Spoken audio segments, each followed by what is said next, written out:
Bismillahirrahmanirrahim. Alhamdulillahirabbil alamin. Allahumma shalli ala Muhammad wa ali Muhammad.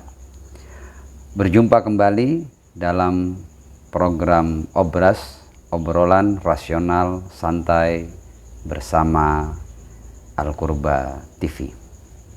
Tema yang akan kita angkat pada Obras kali ini adalah apa yang baru saja terjadi dan mengagetkan dunia, yaitu seputar gugurnya Presiden Republik Islam Iran Sayyid Ibrahim Raisi bersama rombongan.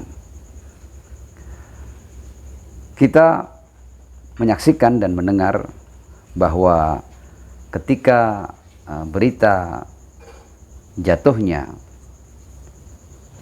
helikopter yang membawa presiden dan rombongan itu sampai ke telinga pemimpin tertinggi Revolusi Islam Iran, Sayyid Ali Al-Khamenei, dalam speech-nya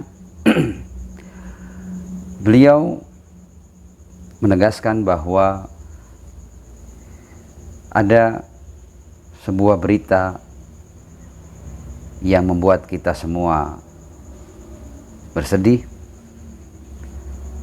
Namun beliau dengan penuh ketegaran memberikan pernyataan kepada masyarakat Iran dan bangsa Iran bahwa kalian tidak perlu khawatir atas apapun yang nanti akan menjadi kenyataan, apakah sang presiden dan rombongan selamat atau tidak selamat. Beliau memberikan ketenangan kepada rakyat Iran bahwa kalian tidak perlu khawatir atas jalannya pemerintahan. Sistem akan berjalan dan semua posisi kosong akan ada yang mengisi.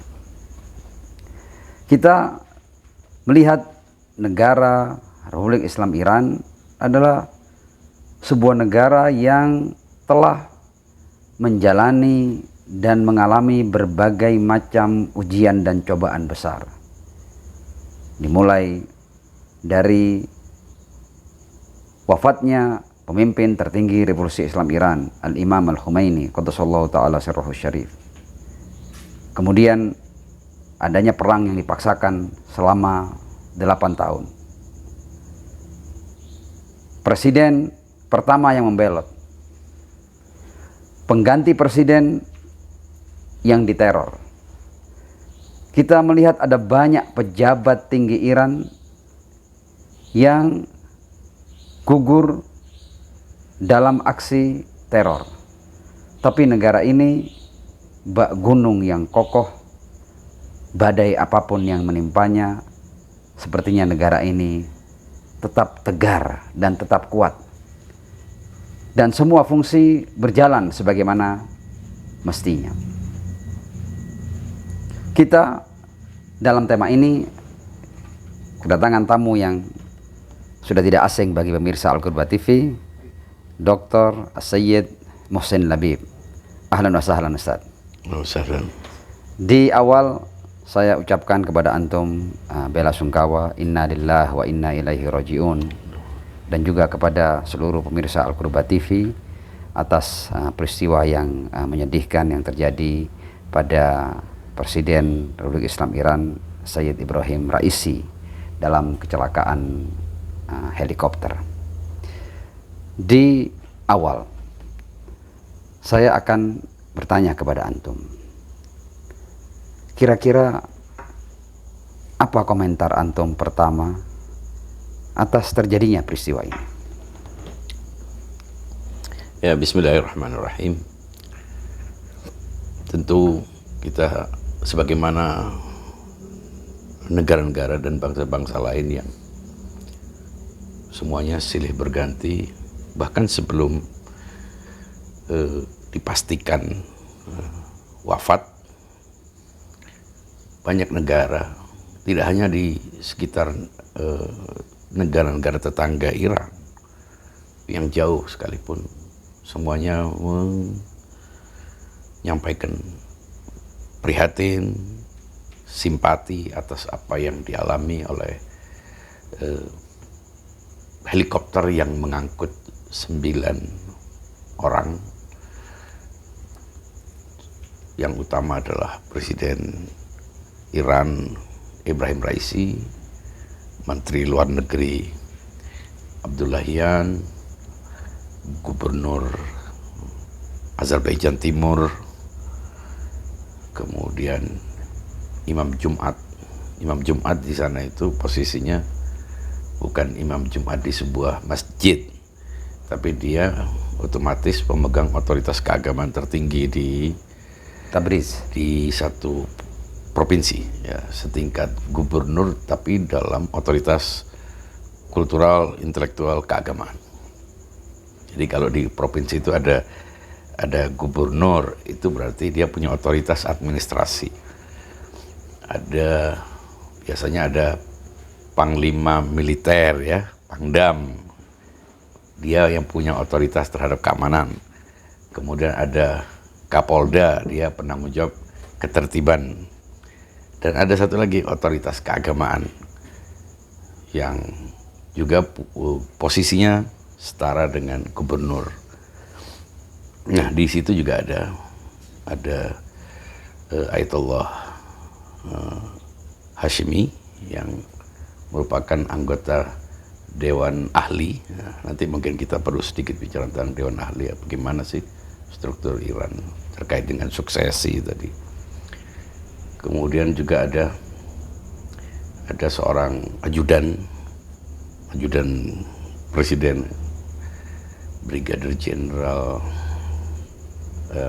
Mehdi Musawi, dan ada pilot, kopilot, dan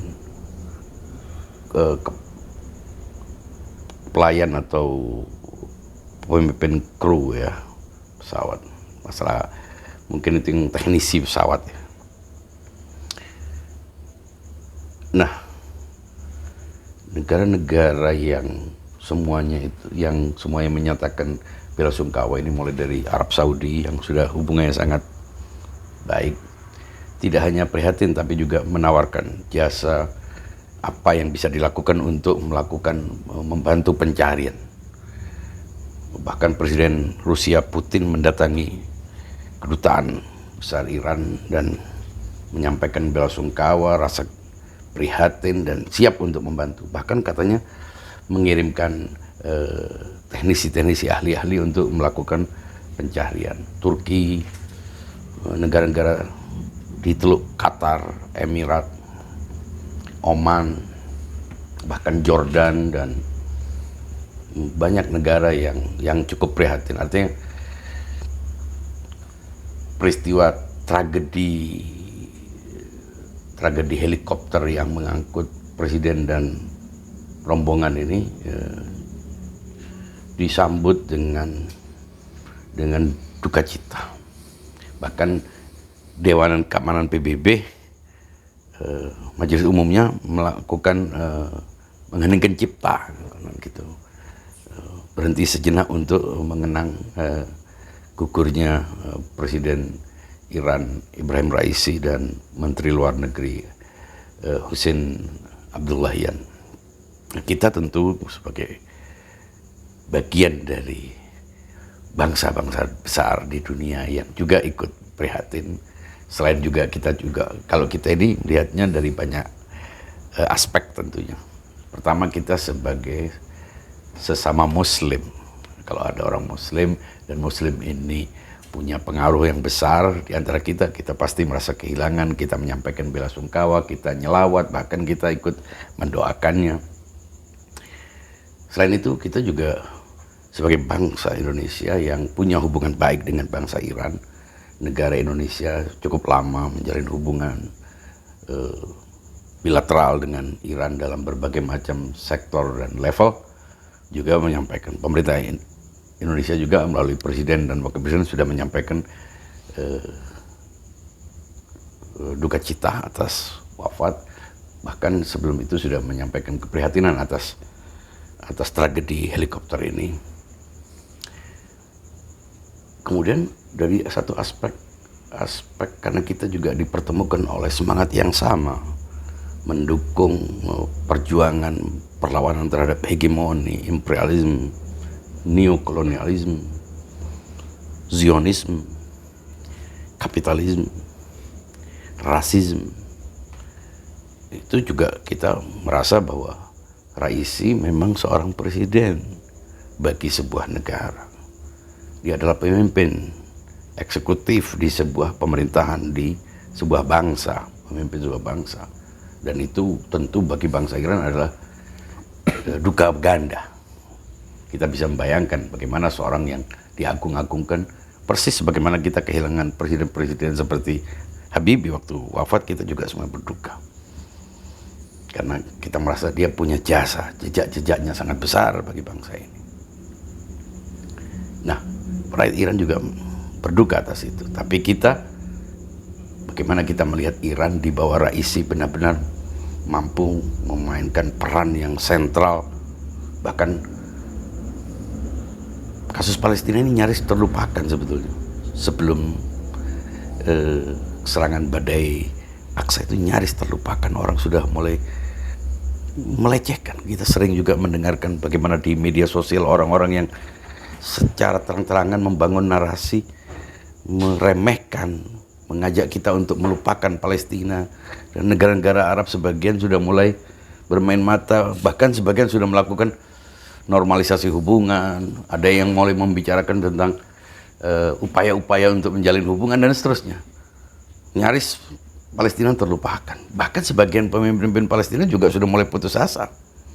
Tapi dengan apa yang dilakukan oleh sejak pemerintahan dipegang oleh Raisi, berpindah dari pemerintahan sebelumnya yang dipegang oleh Hasan Rouhani yang cenderung lebih memilih dialog, membuka dialog dengan Amerika, dengan negara-negara yang menekan Iran dalam isu nuklir ini, ternyata juga tidak berhasil. Dan setelah Iran yakin bahwa gagasan dialog, membuka dialog dengan Amerika dan Eropa dan Barat itu bisa membuahkan hasil, ternyata justru ditelikung oleh Barat, sanksi bahkan ditambahkan. Disitulah orang akhirnya melihat Iran harus kembali kepada sikap patriotiknya, dan disitulah kan sempat bersaing juga dengan Hasan Rouhani, Ibrahim Raisi, dan kalah. Tapi ketika terbukti bahwa apa yang diinginkan oleh Hasan Rouhani untuk membangun dialog dan Amerika melupakan Iran sebagai ancaman, justru itu membuat Iran diremehkan. Tapi ketika Raisi membangun dengan sikap patriotik yang kuat, membangun nasionalisme dan menunjukkan dukungan yang maksimal kepada rakyat Palestina yang sudah hampir dilupakan itu, disitulah justru dibantu oleh seorang menteri luar negeri yang memang punya jam terbang dalam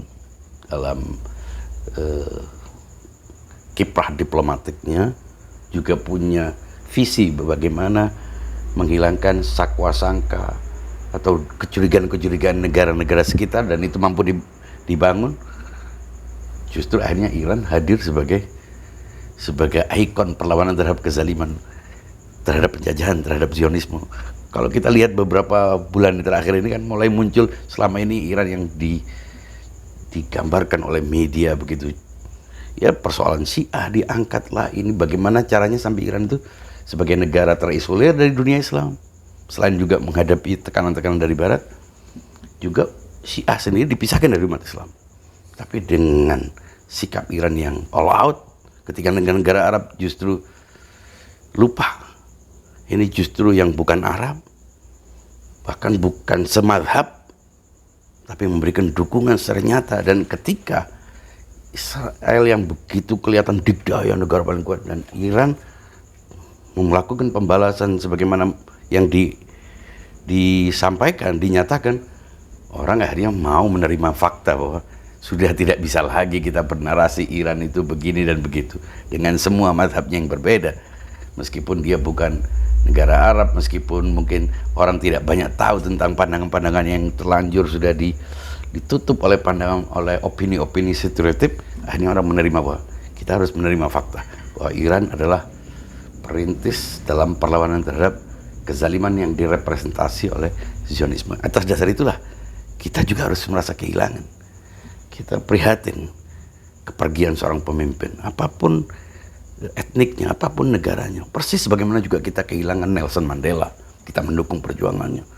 Bahkan ketika orang-orang dengan kaosnya bangga untuk membawa kaosnya Bob Marley atau Che Guevara, itu karena kita punya pandangan kosmopolit. Tidak hanya dia pemimpin sebuah negara, tentu dia pemimpin sebuah negara, dia warga negara tertentu, dia punya rakyatnya, bangsanya pasti punya rasa kehilangan yang lebih besar. Tapi kita sebagai sesama manusia yang menjunjung tinggi keadilan, menentang kezaliman, dalam hal ini adalah Zionisme, pembelaan terhadap rakyat Palestina, tentu Ibrahim Raisi dan Nur Lahyan yang menjadi barometer, ikon terhadap perlawanan terhadap kezaliman, kita juga merasa kehilangan. Jadi ini adalah sebuah kehilangan bagi kita, tapi adalah pencapaian prestasi puncak bagi keduanya ketika meraih kesyahidan. Kita yang kehilangan, dia yang justru mencapai puncak dari sebuah prestasi. Makanya kalau ada orang penting yang pergi di antara kita, pergi di antara orang yang dicintai, dia pergi tidak hanya pergi, tapi dia pergi juga membawa sebagian jiwa orang-orang yang mencintainya. Dia pergi juga membawa kita untuk masuk ke dalam rasa kehilangan yang mendalam. Tapi itu bukan berarti kita histeria, bukan berarti kita akhirnya lalai memujanya, dan akhirnya justru kita tidak fokus terhadap prioritas-prioritas yang harus kita lakukan. Kita pernah juga membicarakan tentang seorang Qasem Soleimani begitu besar. Ya karena orang tahu pemberitanya, tapi kok Raisi orang tidak tahu. Padahal kalau kita timbang secara formal, Qasem Soleimani dengan semua kebesarannya adalah seorang prajurit. Dia besar karena dia keprajuritannya. Tapi kalau ini besar karena kepemimpinannya. Dia berada, Qasem Soleimani adalah salah satu kader yang berada dalam institusi yang dibangun untuk melakukan perlawanan terhadap Zionisme. Ini adalah instrukturnya. Tentu derajat ketakwaan di sisi Allah. Tapi peran itu kadang ada yang terlihat, ada yang tidak. Di sinilah kita tahu bahwa Raisi dengan semua, nanti mungkin kita akan bicara sedikit tentang figur ini. Bagaimana sih seorang Raisi yang begitu muncul? Itu kira-kira. Ya. Tapi saya ingin secara spesifik antum, karena saya kenal antum banyak tahu tentang Iran, tentang Republik Islam Iran, tentang revolusi. Ya. Yang ingin saya tanya, apa kira-kira rahasia di balik Republik Islam Iran pasca revolusi itu, meskipun mendapatkan berbagai macam guncangan seperti yang saya sebut di awal tadi itu. Ya, presiden pertamanya membelot, yang menggantikan kemudian diteror. Ada banyak pejabat-pejabat penting diteror. Artinya kemudian ada perang 8 tahun yang dipaksakan. Kemudian ada embargo, boykot, ya, sanksi-sanksi berat ekonomi dari negara-negara adik kuasa seperti Amerika dan sekutunya. Kenapa negara ini dengan, bahkan yang sempat menjadi isu waktu itu adalah ketika terjadi wafatnya Al-Imam Al-Khomeini qaddasallahu ta'ala sirrahu syarif, itu kemudian sudah akan orang-orang sebagian berpikir revolusi berakhir sudah dengan perginya mendiang Ayatullah Al-Imam Al-Khomeini qaddasallahu ta'ala sirrahu syarif. Nah, apa kira-kira rahasia di balik konsistensi, kekuatan, ketegaran, keteguhan negara ini sehingga tetap ajak berada pada visi misinya sejak awal revolusi, meskipun mendapat berbagai macam cobaan dan guncangan? Iya. Biasanya yang ditimpa banyak masalah itu ditampa juga. Justru karena dia ditimpa oleh berbagai macam persoalan-persoalan, dia punya mekanisme untuk mengatasi masalah. Tapi orang yang justru tidak pernah mengalami masalah, ketika dia menghadapi masalah dia akan panik, dan itu yang jadi justru masalah demi masalah yang dihadapi oleh Iran ini membuatnya tangguh, membuatnya waspada, membuatnya punya sistem recovery yang cepat. Selain juga karena konstitusi yang memang terus disempurnakan. Dan akhirnya ia bukan hanya sebuah state, bukan hanya tanah. Kalau tanah kan di mana aja sama. Tapi yang membuatnya bisa tangguh, bukan berarti tidak ada masalah-masalah tentunya. Masalah-masalah ini terus terjadi, terutama embargo. Ya, kalau kita lihat kesejahteraan ya jauh lah. Kita jangan bandingkan, jangan mencari mall-mall yang sebelum kita buka resleting airnya sudah keluar dulu. Nah, kita tidak menemukan itu. Tapi itu justru menunjukkan kewaspadaan yang terus menerus, gangguan dari luar dan dari dalam. Itu semua terjadi karena banyak faktor. Ya, pertama karena bangsa ini terbentuk baru. Kita harus jangan lupa, bangsa itu adalah sebuah perkumpulan yang dibentuk karena sebuah kontrak sosial. Bangsa Iran bukan orang Persia. Kita lupa ya, orang Persia itu berhubungan, itu identik dengan unsur ras, etnik tertentu. Tapi bangsa Iran adalah sebuah perkumpulan yang dikonstruksi oleh sebuah konsensus dan kontrak sosial yang baru dilahirkan. Jadi ayah dari entitas yang bernama bangsa Iran ini adalah Imam Khomeini. Kenapa? Karena dia multikultur, multi etnik, ya. Tidak hanya Persia, tidak hanya Arya. Di situ ada Fars, orang-orang yang memang dari area timur. Ada Baluch, ada Armenia, ada Azer. Makanya ini di wilayah Azerbaijan Timur. Jangan lupa, Azerbaijan itu ada timur, ada barat. Azerbaijan Timur adalah provinsi Iran yang bersebelahan dengan Azerbaijan yang menjadi negara tersebut. Itu disebut dengan Azerbaijan Barat. Nah, Said Raisi itu datang dalam rangka meresmikan tanggul dam besar yang bisa menyelamatkan wilayah Azerbaijan perbatasan dengan Azerbaijan Timur ini dari luapan hujan, karena daerah curam dan rawan banjir. Jadi di Iran ini adalah sebuah konstruksi bangsa yang berniat untuk menjadi sebuah bangsa berdasarkan sebuah kesadaran bersama dalam sebuah proses yang panjang. Ya tentunya kalau kita pelajari panjang sejarah revolusinya. Dan ketika mereka menerima sebuah sistem baru, kemudian mereka terus menyempurnakannya, Imam Khomeini datang dengan sebuah legitimasi vertikal sebagai sebuah gagasan yang dibangun dalam doktrin agama. Ya, dalam Syiah kan ada imamah yang merupakan otoritas dari Tuhan yang diturunkan. Kemudian diturunkan dalam bentuknya yang lebih kontekstual dalam bentuk konsep wilayatul faqih. Tapi itu kan sebuah konsep saja. Untuk diaktualkan dia harus harus diaktualkan oleh akseptabilitas, oleh partisipasi publik agar berlaku. Nah, kalau orang tidak mau terikat dengan sesuatu, bagaimana kita bisa melarangnya? Hukum-hukum Tuhan kan kita disuruh melarang amar ma'ruf nahi munkar, tapi ketika tidak ada kontra antara yang melakukan penerapan dengan yang melakukan, tidak akan berlaku.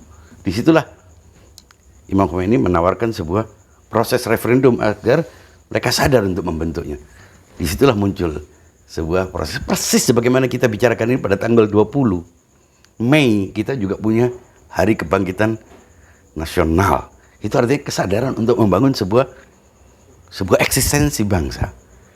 Bahasa satu, bangsa satu, negara satu. Ini semuanya menunjukkan ada dalam proses yang sama dengan Indonesia, Iran pun menjadi sebuah bangsa. Nah, ketika mereka menjadi sebuah bangsa, mereka memadukan antara teokrasi dengan dengan demokrasi. Nah, ketika demokrasi dan teokrasi itu digabungkan, disitulah terjadi sebuah proses penyempurnaan demokrasi, penyempurnaan dari demokrasi-demokrasi yang ada. Sehingga proses suksesi itu begitu smooth berjalan. Bahkan ketika Imam Khomeini wafat pun terjadi suksesi yang, karena prosesnya sudah ada, mekanisme sudah terjadi. Tanpa gonjang-ganjing pun, hanya saja orang dari luar melihat Iran ini seolah hanya sebuah percobaan yang iseng, sehingga banyak orang memprediksi itu akan hancur. Waktu Imam Khomeini meninggal, seolah-olah negara ini hanya berdiri di atas figur, bukan di atas konsep. Padahal Imam Khomeini hanya figur, tapi dia yang meletakkan konsep tentang bagaimana leadership, kepemimpinan, manajemen, penyelenggaraan sebuah negara. Dari situlah kita melihat gangguan-gangguan dalam bentuk teror, pembunuhan itu memang menyedihkan, memang membuat rakyat sedih, memang menimbulkan gesekan-gesekan. Tapi karena konstitusi di atas segalanya, undang-undang itu, sistem itu di atas segala-galanya, sebagai bagian dari kontrak sosial, ya tetap berjalan. Persis sebagaimana yang terjadi yang kemarin, ketika proses pencarian yang begitu sulit karena medan yang sulit, cuaca yang sangat buruk, tapi mereka tetap berusaha untuk memastikan. Ketika dipastikan bahwa memang semua yang ada dalam helikopter itu tidak selamat, gugur, maka langsung proses sesuai dengan undang-undang yang berlaku, ditunjuklah pejabat sementara presiden, yaitu wakil presiden satu, karena di Iran tidak ada wakil presiden sebagaimana di negara-negara lain. Kalau sistem presidensial itu ada presiden dan wakil presiden. Kalau di sana tidak ada perdana menteri, tidak ada juga wakil presiden. Jadi bukan parlementer, juga bukan presidensial yang umum. Presiden kemudian dibantu oleh beberapa wakil. Mungkin di sini semacam Menko. Gitu. Nah, yang menggantikan ini kalau tidak salah adalah wakil presiden dalam bidang ekonomi dan keuangan. Nah, dan sesuai dengan undang-undang yang ada di Iran itu, selama 50 hari dia akan menggantikannya. Dan akan diselenggarakan pemilihan presiden lagi. Harus hasil dari suara rakyat. Kemudian ditunjuklah juga pejabat pengganti Menteri Luar Negeri. Nah, ini kehilangan besar. Karena yang satu adalah representasi dari sebuah negara yang punya peran sentral, terutama sekarang ini ketika perlawanan head to head dengan Zionisme, dengan Israel, dan presiden Nurlahian ini adalah menteri yang begitu aktif melakukan perjalanan. Mungkin perjalanan udaranya lebih banyak daripada perjalanan daratnya. Dari Moskow dia ke Beijing, dari Beijing ke Damaskus, dari Damaskus ke Istanbul.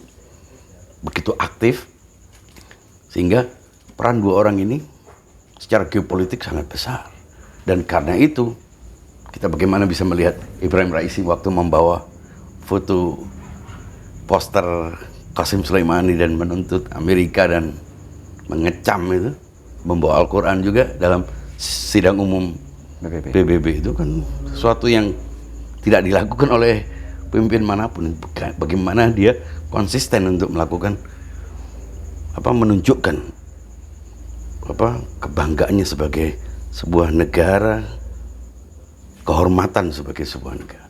Nah, begitu juga Abdullahian yang menerjang semua resiko. Dan karena itu apa yang terjadi memang seperti tadi yang antum kutip, bagaimana pernyataan pemimpin tertinggi Ayatullah Ali Khamenei, kita semua bersedih. Dan itu ketika belum dipastikan wafat, gugurnya. Ya gugur. Tapi andaikan itu terjadi, ada yang lebih penting dari semuanya, sistem ini.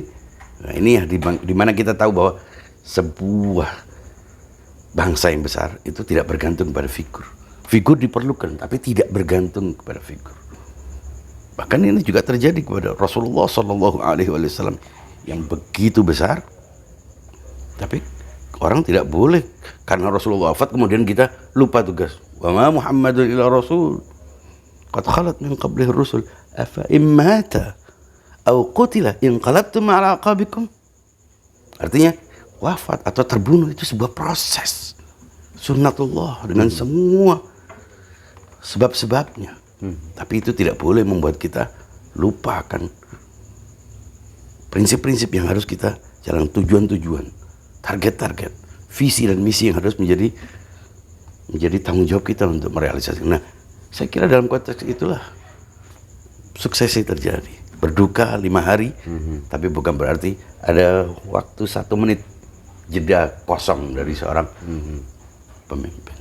Ya, artinya berarti kalau saya boleh simpulkan, apa kira-kira rahasia bertahannya Iran adalah karena adanya sistem yang telah terbangun dengan baik. Ya. Sehingga apapun yang terjadi, roda pemerintahan akan berjalan sebagaimana mestinya. Saya akan beralih ke pertanyaan lain. Memang karena kejadian ini masih baru saja terjadi, tentu yang diberitakan di awal adalah bahwa jatuhnya heli itu adalah kecelakaan dan boleh jadi sebabnya adalah cuaca yang buruk. Ya. Tapi tentu ya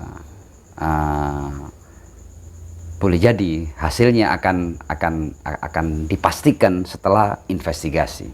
Tidak mungkin kejadian sebesar ini yang merenggut nyawa orang-orang besar, pejabat tinggi seperti presiden, menlu, imam Jum'ah, gubernur, ya, itu kemudian tidak dilakukan investigasi. Pasti investigasi secara menyeluruh akan dilakukan. Nah, saya ingin semacam analisa ya dari antum, dan pasti juga ini menjadi pertanyaan banyak orang, dan bahkan di media sosial pun sudah banyak ya rumor yang beredar bahwa mungkinkah ini adalah sebuah sabotase dan bukan kecelakaan biasa, tapi ada upaya-upaya yang memang direncanakan untuk menyasar atau meneror Presiden Ibrahim Raisi. Ya, kita sebelum berbicara tentang asumsi-asumsi itu harus melihat posisi aktual Iran saat ini.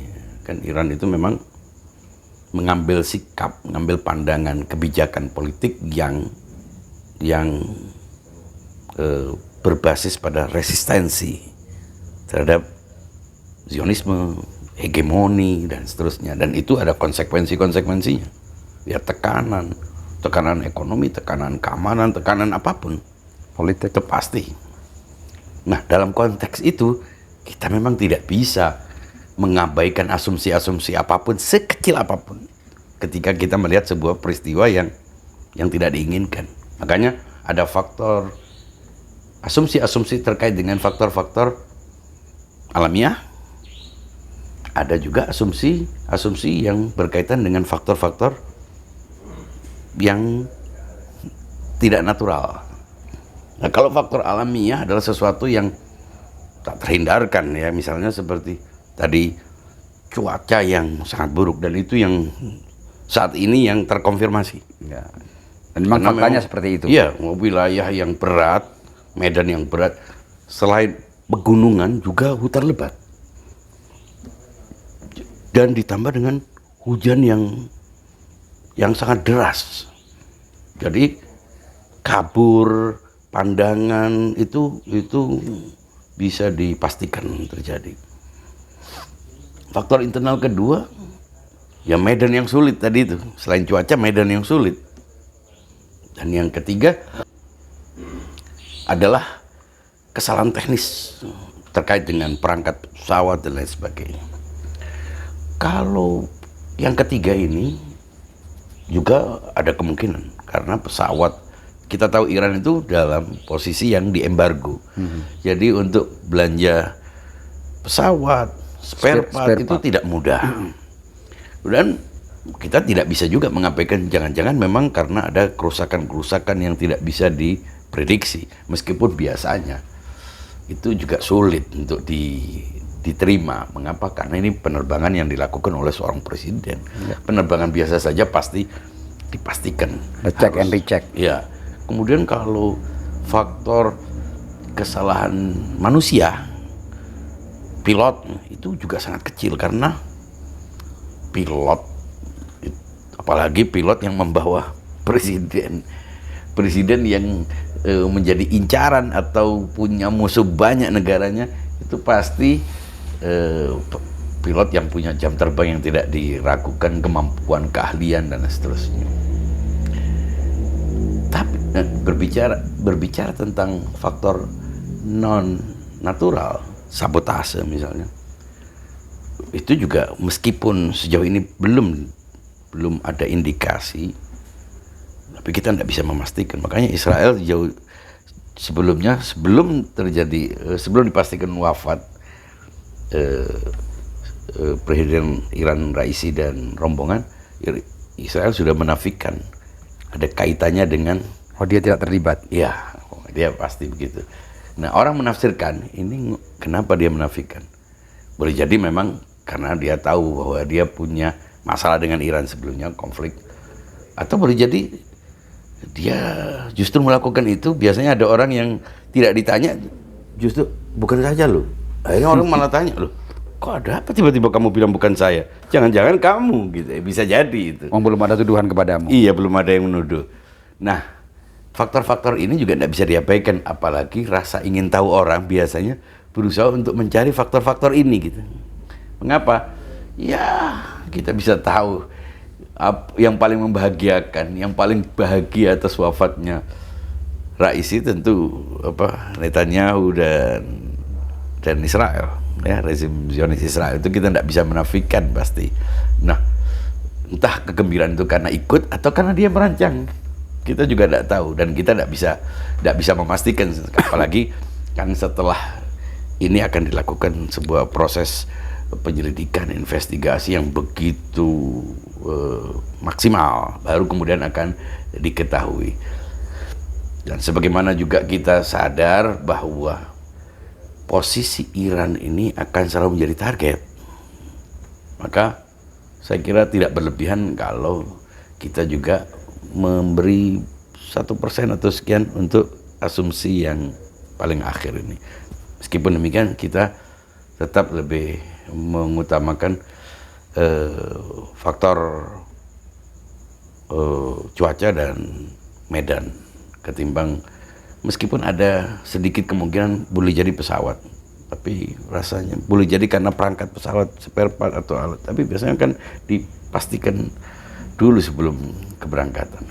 Kalau pilot karena kesalahan human error itu juga sangat kecil. Itu kira-kira. Iya, artinya tadi ini kan hanya sebuah analisa. Kita tetap akan menunggu hasil investigasi resmi dari Republik Islam Iran terkait jatuhnya heli yang membawa Presiden Raisi dan rombongan. Kemudian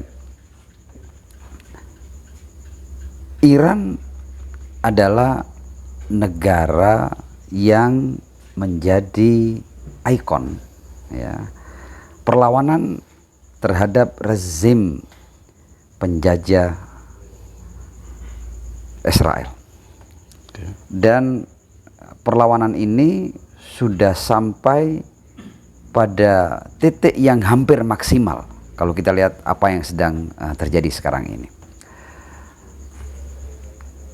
Saya beberapa hari yang lalu mendengar beberapa kumpulan pernyataan dari mendiang almarhum Al-Imam Al-Khomeini qaddasallahu ta'ala sirrahu syarif.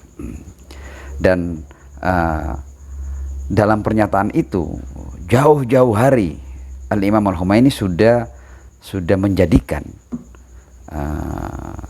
negara Iran, rakyat Iran, ya, itu sebagai negara dan bangsa yang melawan segala macam bentuk penjajahan, dan utamanya adalah penjajahan rezim Zionis Israel atas rakyat Palestina.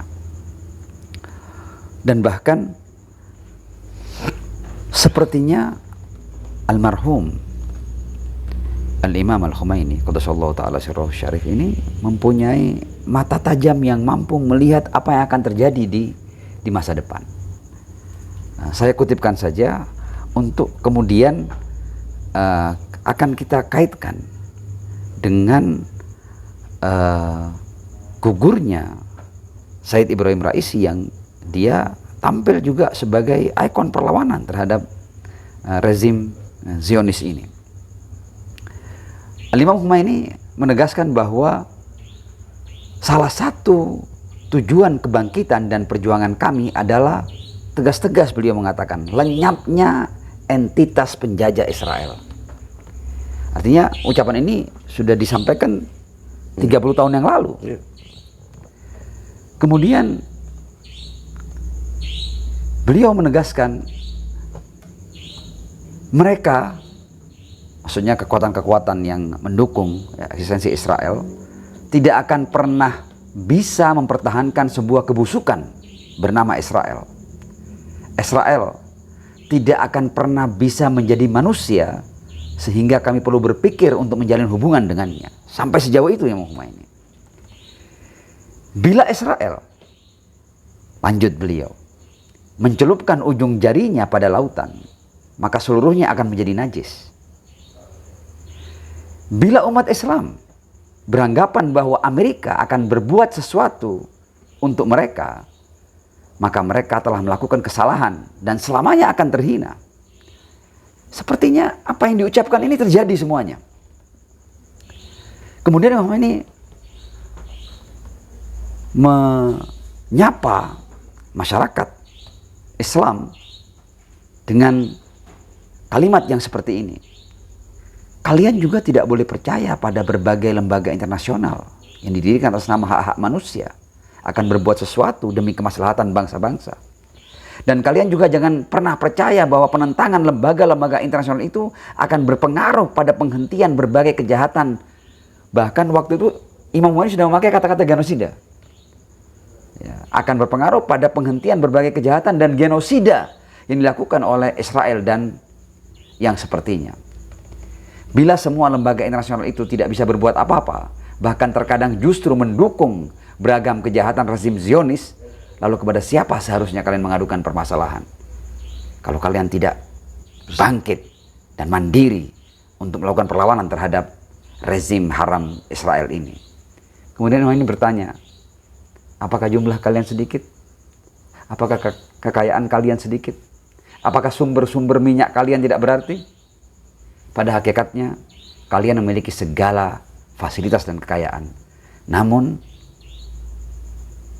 hanya satu yang tidak ada, yaitu keimanan. Nah, kentalnya perlawanan Republik Islam Iran terhadap penjajahan dan utamanya adalah rezim Zionis Israel terhadap rakyat Palestina, yang kemudian visi itu dilanjutkan oleh sosok almarhum Ibrahim Raisi. Antum melihatnya seperti apa dengan kejadian yang akhirnya menimpa sosok Ibrahim Raisi ini? Ya, seperti yang tadi disampaikan oleh Imam Khumaini, memang kita harus lihat persoalan Israel itu di mata Iran mungkin berbeda dengan kebanyakan orang yang menentang Israel. Oke, ini yang perlu antum eksplor lebih jauh. Jadi mungkin orang menentang demo-demo di mana-mana, dan kita sangat senang, kita mendukung di berbagai macam universitas di Amerika, di Columbia, di Harvard, di Houston, di Inggris, di Prancis, bahkan di Jepang, di mana-mana. Itu terjadi di Australia juga, di mana-mana. Ya, mereka menentang apa? Apa yang dilakukan oleh Israel di Gaza. Sehingga yang mereka tentang adalah bagaimana menghentikan Genosida. Ya, pemboman, pembunuhan, ya. Itu sendiri adalah sebuah kejahatan Yang sekarang terjadi. Iya. Tapi Iran ini menentang Israel, entah dia mau menyerang di Gaza atau tidak. penolakannya itu eksistensial. Ini yang saya katakan berbeda dengan kalau sebagian kan menerima two state, tetap menuntut supaya rakyat Palestina itu harus mendapatkan haknya, berbagi, berdampingan dengan rakyat Israel dan lain sebagainya, kan itu yang umum.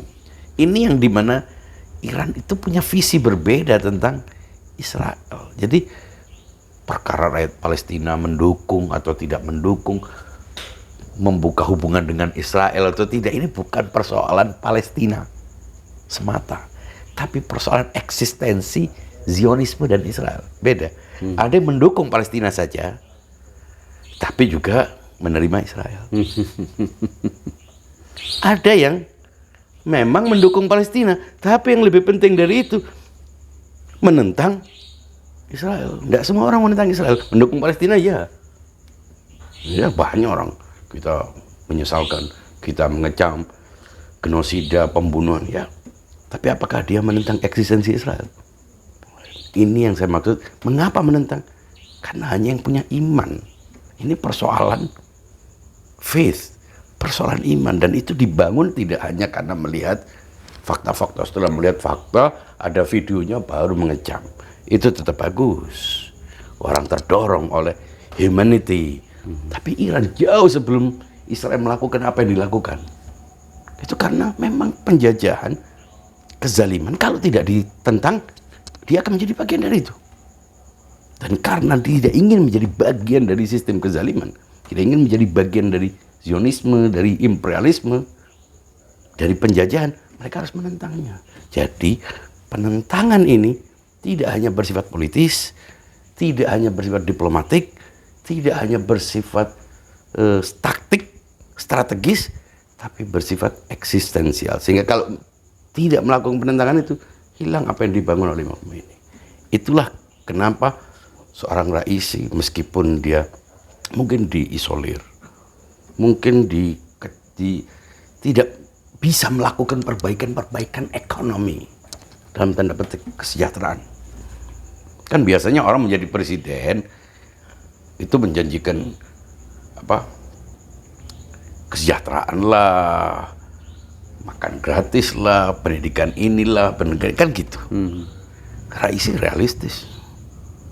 Dia bukan superhero yang diciptakan oleh Marvel atau DC di Hollywood. Dia tahu persoalan bangsa ini memang sedang dihancurkan, tapi yang dia lakukan adalah bertahan. Dengan semua kesulitannya justru membantu. Ini ibarat orang yang sedang ditusuk dari semua arah, tapi berusaha untuk menyelamatkan seorang bayi di sana. Mungkin dia bisa menyelamatkan, tapi bisa membangkitkan semangat. Dan akhirnya justru dengan perlawanan, dengan perjuangan, kesabaran rakyat Iran hidup dalam kesulitan. Berkat pemimpin yang tidak pernah ada di tempat orang ini. Kesana kemari. Kenapa dia sampai perlu untuk melakukan peresmian dam di wilayah yang sulit? Ingin membangun hubungan yang baik dengan tetangga. Nah, kita tahu Azerbaijan ini negara yang menjalin hubungan dengan Israel, menjalin hubungan dengan negara yang ingin menghancurkan Iran. Ya mau tidak mau dia harus membangun sebuah upaya-upaya untuk meminimalisir gangguan-gangguan ke dalam Iran. Jadi walaupun kelihatannya urusan dam, tapi aspeknya itu geopolitik gitu loh. Makanya dia lakukan ini. Ya sungguh mulia. Presiden yang duduk cuma guntung pita. Ini dia datang, dia melakukan apapun dilakukan untuk mempertahankan eksistensi. Mungkin tidak menciptakan kesejahteraan karena bukan itu tujuannya. Bukan kesejahteraan. Kesejahteraan itu menjadi yang kesekian, tapi kemandirian, kehormatan ini yang lebih dulu daripada banyak negara-negara sejahtera. Banyak bangsa-bangsa terlihat mewah, makmur, tapi dia bahkan tidak mempunyai kebijakan politik. Dia bahkan tidak bisa menentukan sikap. Nah, itu yang dihindari oleh Iran. Dan berkat patriotisme, cinta ke bangsa, bangga sebagai bangsa dengan semua kesulitannya, tapi juga ingin bangsa-bangsa lain maju seperti dia. Ada yang ingin bangsanya maju, menghina bangsa-bangsa lain. Bangga dengan bangsanya, tapi menganggap. Nah, di sini kita lihat bagaimana Soekarno pemimpin yang kita juga bangga atas itu, ketika bicara tentang nasionalisme, bicara juga tentang internasionalisme. Dia bangkitkan semangat patriotisme bangsa ini. Tapi pada yang sama dia juga membangun dialog dalam berbagai macam forum internasional yang belum digagas sebelumnya. Asia Afrika, Ganevo, dan lain sebagainya. Dia membangun itu untuk, dan termasuk ikon perlawanan terhadap Israel. ya, Israel imperialisme dan lain sebagainya. Ini menunjukkan bahwa sebetulnya pemimpin-pemimpin besar itu tidak hanya mikirkan bangsanya, tidak hanya mikirkan rumahnya, tapi bagaimana orang-orang yang sekitarnya juga. Kan aljar qabladdar, tetangga dulu baru rumah. Nah, kalau tetangga kita sulit, kita bantu dulu rumah kita nanti. Iran itu adalah negara yang lebih memikirkan tetangganya, orang yang jauh, ketimbang negaranya. Dia punya minyak, dia punya gas, dia punya emas, dia punya Selat Hormuz. Ini hanya soal waktu. Makmur itu soal waktu bagi Iran. Tapi ini orang tidak bisa menunggu waktu. Dibombardir, dikepung, ini tidak menunggu waktu. Mereka tidak perlu sejahtera. Mereka hanya perlu merdeka. Dan itulah yang dilakukan oleh Raisi. Oke, mungkin ini pertanyaan terakhir sebelum nanti closing statement. Kita Indonesia, dan kita bangga sebagai bangsa Indonesia. Bagaimana antum melihat seorang warga negara Indonesia, bangsa Indonesia yang bangga terhadap negaranya, tapi pada saat yang sama juga kagum dan mendukung upaya-upaya perlawanan Republik Islam Iran terhadap entitas haram Zionis Israel ini? Ya, saya yakin Indonesia bila masyarakatnya makin hari makin sadar, punya kesadaran geopolitik, punya kesadaran nasionalisme yang rasional, bukan chauvinisme, bukan rasisme, bukan tribalisme, tapi nasionalisme, kosmopolitanisme, sadar bahwa kita tidak akan besar tanpa bangsa lain, sadar kita tidak akan maju tanpa orang lain, sadar bahwa kita ini semuanya adalah satu umat manusia yang dipertemukan oleh moral yang sama. Saya yakin Indonesia dan Iran akan menjadi sebuah kombinasi yang luar biasa untuk menjadi ikon perlawanan terhadap penjajahan, imperialisme, zionisme, rasisme, kapitalisme, dan semua pandangan-pandangan yang kontra kemanusiaan. Oke, artinya saya ingin mengatakan bahwa sebagaimana sang founding fathers negara kita, Presiden Soekarno, Insinyur Soekarno, yang juga pada masa dia memerintah, dia tampil sebagai sosok yang tidak pernah berhenti melawan penjajahan Israel atas rakyat Palestina. Kita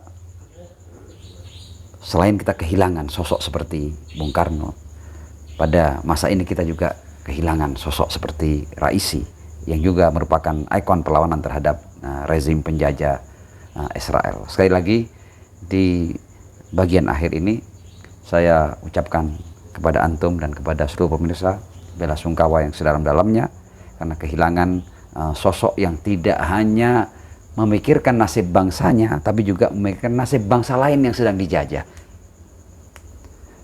Dan sebagai penutup saya serahkan antum untuk menyampaikan sebuah closing statement. Ini sebetulnya seperti yang kita sudah sepakati bahwa kita membicarakan soal Raisi, tapi sebetulnya sedang membicarakan sebuah ikon perlawanan terhadap kezaliman. Dan seperti yang kita ketahui semua, banyak ikon-ikon yang kita kagumi di dunia dalam sejarah ini. Kita juga bisa mengagumi orang seperti Abraham Lincoln, orang Amerika yang menghapus perbudakan. Kita bisa mengagumi orang seperti pendeta atau Kardinal Desmond Tutu di Afrika Selatan. Tidak mesti orang seagama, apalagi semadhab, apalagi itu semua pertimbangan-pertimbangan. Maka itu titik Tolak kita harus berpikir kosmopolit, inklusif, tidak berusaha untuk membesarkan diri dengan membawa narasi-narasi yang justru mereduksi pandangan-pandangan kosmopolit kita sebagai bangsa besar. Kita bisa besar karena orang lain. Kita tidak bisa segalanya kita lakukan karena memang manusia diciptakan oleh Tuhan untuk saling menyempurnakan, saling mengenal, dan ketika kita saling mengenal kurang dan lebih kita, maka kita bisa menyempurnakan orang lain sekaligus menyempurnakan diri kita.